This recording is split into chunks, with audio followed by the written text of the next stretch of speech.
Bonjour, aujourd'hui notre histoire s'intitule « Aux urgences ». Cette histoire se passe dans un hôpital de campagne où le chirurgien n'est pas sur place en permanence. Un médecin entra à l'hôpital en hâte après avoir été appelé pour une opération urgente. Il répondit à l'appel, changea rapidement ses vêtements et alla directement au bloc opératoire. Là, il trouva le père du garçon qui faisait les 100 pas dans le hall.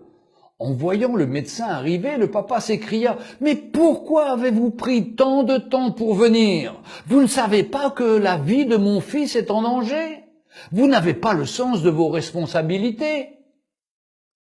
Le médecin sourit et dit « Je suis désolé, je n'étais pas dans l'hôpital et je suis venu le plus rapidement possible après avoir reçu l'appel. Et maintenant je souhaite que vous calmiez afin que je puisse faire mon travail. » « Me calmer? Mais si c'était votre fils, vous calmeriez-vous? Si votre propre fils meurt maintenant, que feriez-vous? » dit le père en colère. Le médecin sourit encore et répondit « Je dirais, de la poussière nous sommes venus et poussière nous retournerons. Béni soit le nom du Seigneur. Les médecins ne peuvent pas prolonger des vies. Allez et priez pour votre fils. Nous ferons de notre mieux par la grâce de Dieu. » « Oh, c'est facile de donner un conseil quand on n'est pas concerné, » murmura le père.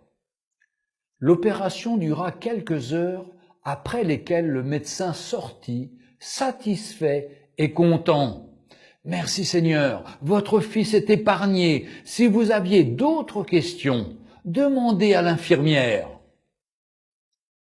Une fois le médecin parti, le père dit à l'infirmière « Pourquoi est-il si arrogant ? Il ne pouvait pas attendre quelques minutes pour me parler de l'état de mon fils ?» L'infirmière répondit, les larmes dans les yeux. « Son fils est mort hier dans un accident de voiture. Il était à l'enterrement quand nous l'avons appelé pour opérer votre fils. Maintenant qu'il a épargné la vie de celui-ci, il est reparti pour finir l'enterrement de son propre enfant.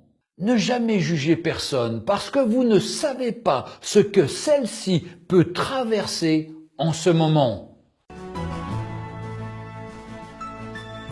Retrouvez Un jour une histoire sur www.365histoire.com.